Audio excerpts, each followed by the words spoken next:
మార్కాపురం జిల్లాలోని కనిగిరి పట్టణంలో doctor BR Ambedkar కాంస్య విగ్రహాన్ని కేంద్ర ఆహార శుద్ధి పరిశ్రమల శాఖ మంత్రి చిరాగ్ పాస్వాన్ ఆవిష్కరించారు. అనంతరం విగ్రహం ముందు మోకాలపై కూర్చుని నమస్కరించి నివాళులర్పించడం ప్రత్యేక ఆకర్షణగా నిలిచింది. ఈ సందర్భంగా పలువురు నాయకులు మాట్లాడుతూ భారత రాజ్యాంగ నిర్మాత డాక్టర్ బిఆర్ అంబేద్కర్ దేశానికి చేసిన సేవలు చిరస్మరణీయమని కొనియాడారు. సమానత్వం, సామాజిక న్యాయం కోసం ఆయన చేసిన కృషి భావితరాలకు ఆదర్శమని పేర్కొన్నారు. ఈ కార్యక్రమంలో రాష్ట్ర మంత్రులు డోలా బాలవీరాంజనేయ స్వామి, హోంమంత్రి వంగలపూడి అనిత, ఒంగోలు పార్లమెంట్ సభ్యులు మాగుంట శ్రీనివాసులరెడ్డి, కనిగిరి ఎమ్మెల్యే ఉగ్గర నరసింహారెడ్డి తదితర ప్రజాప్రతినిధులు, అధికారులు పెద్ద సంఖ్యలో ప్రజలు పాల్గొన్నారు.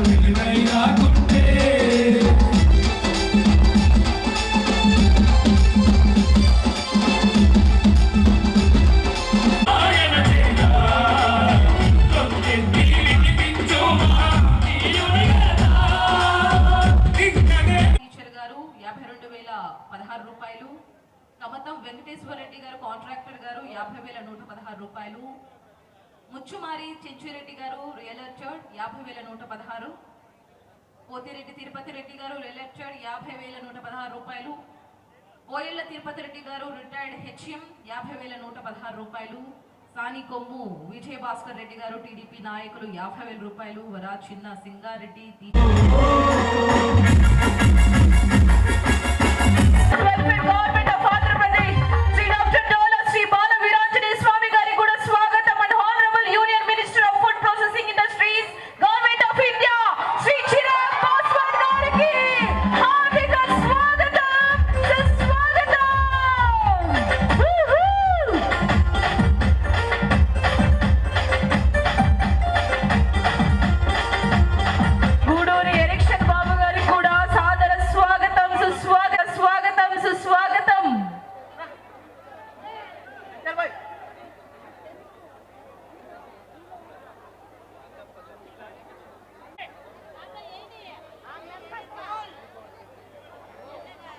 మరొకసారి సుచిత్ర చౌదరి గారికి కూడా చైర్మన్ ప్రకాశం జిల్లా గ్రంథాలయ సంస్థ వారికి కూడా స్వాగతం పలుకుతున్నాము.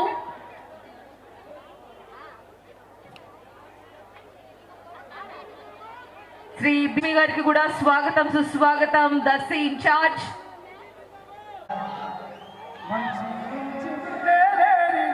మల్లె పూల దండ లేచి నిలబడి జై భీమ్ జై పెద్దగా వినపడాలి.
You in your life you might have inaugurated many statues, but always you will remember in your lifetime whatever has happened in Kanigiri under the dynamic leadership of our MLA Uggara Narasimhareddy garu sir. So we all love you. That's why we have waited to get it inaugurated by you. It's a very beautiful event for you, sir. Today is a good opportunity. Lot of people are expecting everything, but Kanigiri is very backward area, sir. This constituency, fluorine affected people are more here in this constituency. Entire parliament is also backward, but in that generally this Kanigiri also, sir, fluorine affected people are more here in this area.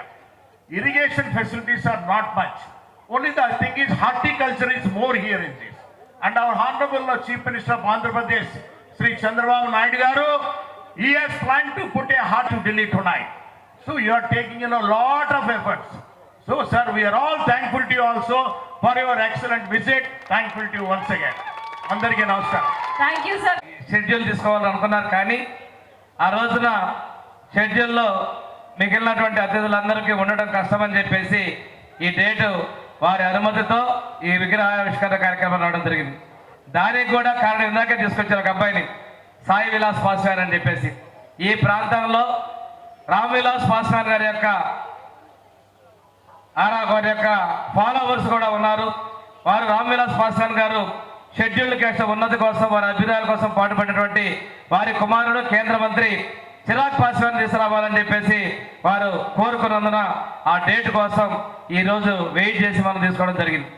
ఇక్కడ ఇంకొక విషయం ఏంటంటే, అంబేద్కర్ గారు only ఎస్టీలకు ఎస్టీలకే సొంతం కాదు, అందరి వాడని నిరూపించినటువంటి వ్యక్తి కనిగిరి శాసనసభ్యులు బుగ్గన నరసింహారెడ్డి గారు. అంబేద్కర్ కమిటీ సభ్యులతోటి వారు మమేకమై ఈ విగ్రహం ప్రతి స్టేజ్లో కూడా విగ్రహాన్ని ఏ డిజైన్లో పెడుతుందని కూడా చర్చిస్తూ అభిప్రాయాలు తీసుకుంటూ ఒక గొప్ప విగ్రహాన్ని ఏర్పాటు చేసేందుకు శాసనసభ్యులు బుగ్గన నరసింహారెడ్డి గారిని, కమిటీ సభ్యులందరినీ కూడా ప్రత్యేకంగా అభినందిస్తున్నాం. ఎందుకంటే ఇది మేమే చేసుకుంటామని కాకుండా శాసనసభ్యులు మిగిలిన వారిని కూడా భాగస్వాములు చేసి ఇంత గొప్ప విగ్రహాన్ని ఏర్పాటు చేసేందుకు ఈ కమిటీ నిర్మాణ సభ్యులు కూడా అభినందనలు తెలియజేసుకుంటూ, అంబేద్కర్ గారు అందరూ కూడా రాజ్యాంగాన్ని రచించారంటారు కానీ రాజ్యాంగ రూపకర్తే కాకుండా చిన్నతనంలోనే కుల వివక్షణ, చదువుకునే రోజుల్లోనే కుల వివక్షను ఎదుర్కొని మనకి అవకాశాలు లేని రోజుల్లోనే విదేశాలకు చదివి విద్య అనేది ఈ కుల వివక్షను రూపం మారుతుంది ప్రగాఢంగా నమ్మి అంబేద్కర్ గారు రాజ్యాంగంలో ఈ కుల వివక్ష వాళ్ళకు ఉన్నటువంటి ప్రత్యేకమైన హక్కులు కల్పించడం, రిజర్వేషన్లే కాదు చట్టాల ద్వారా వారికి రక్షణ కల్పిస్తూ ఈరోజు మేమందరం కూడా మా ప్రభుత్వం కూడా వారి ఆశయాలకు అనుగుణంగా పనిచేస్తామని తెలియజేసుకుంటూ ఈ మహనీయునికి నివాళులు అర్పిస్తూ సెలవు తీసుకుంటా. జై భీమ్. అనేసరికి అంబేద్కర్ స్టాట్యూ అనేసరికి ఎప్పుడు కూడా ఎక్కడ కనిపిస్తుంది అయ్యా అంటే ఏ ఎస్సీపేటలోనో ఊరికి చివరో కనిపించే దళిత ముద్దు బిడ్డ ప్రపంచ మేధావి అంబేద్కర్ గారి విగ్రహం ఇక్కడ కాదు ఉండాల్సింది, ఊరికి నడిబొడ్డున ఉండాలి అని చాలా సందర్భాల్లో మనందరం కూడా మాట్లాడుకున్నాం. దానిని ఈరోజు సాకారం చేసిన ఘనత కూడా కనిగిరి ప్రజలకి, ముఖ్యంగా కనిగిరి కమిటీ సభ్యులకి కూడా నేను ధన్యవాదాలు తెలియజేసుకోవాలి. ఏదో అంబేద్కర్ విగ్రహం పెడతామంటే ఓన్లీ దళిత సోదరులే ముందుకొచ్చి మాట్లాడే పరిస్థితి నుంచి మేమందరం కలిపి 56 లక్షలు పోగు చేసుకొని ఎక్కడా కూడా ఎవరికి ఇబ్బంది లేకుండా అంబేద్కర్ గారి విగ్రహాన్ని కనిగిరి నడిబొడ్డున పెడతామని చెప్పి ముందుకు రావడమే నిజంగా ఒక సాహసోపేతమైన నిర్ణయం. ఆ నిర్ణయం తీసుకోవడమే కాదు, దాని కళలు సాకారం చేసినందుకు కమిటీ సభ్యులకి సహకారం చేయించినందుకు బుగ్గన నరసింహారెడ్డి గారికి కూడా నేను ప్రత్యేకంగా ధన్యవాదాలు తెలియజేసుకోవాలి. ఈరోజు గౌరవ నారా లోకేష్ గారు మీ అందరికీ తెలుసు పాదయాత్ర చేస్తూ ఏ బుక్ పట్టుకున్నారా అంటే అందరూ కావాల్సింది రెడ్ బుక్ కనిపిస్తుంది కానీ ఆయన నడిచేటప్పుడు పట్టుకున్న రాజ్యాంగం గురించి ఎవరు మాట్లాడట్లే. ఆయన ఆ రోజు కూడా రాజ్యాంగం పట్టుకునే మాట్లాడారు, రాజ్యాంగం పట్టుకునే పాదయాత్ర చేశారు, ఈ రాజ్యాంగబద్ధంగానే నడుస్తాను అన్నారు. ఎందుకు అంటే లాస్ట్ గవర్నమెంట్లో దళితులైన వాళ్ళు ఎంత ఇబ్బంది పడ్డారో మనందరికీ కూడా తెలుసు. ఆఖరికి నేను రాజు కూడా అట్రాసిటీ కేసెస్ పెట్టించుకొని ఈ రోజుకి కూడా కడప కోర్టులకి తిరుగుతున్నామంటే ఆ రోజు గవర్నమెంట్ తాలూకా దార్శికాలు మనందరం కూడా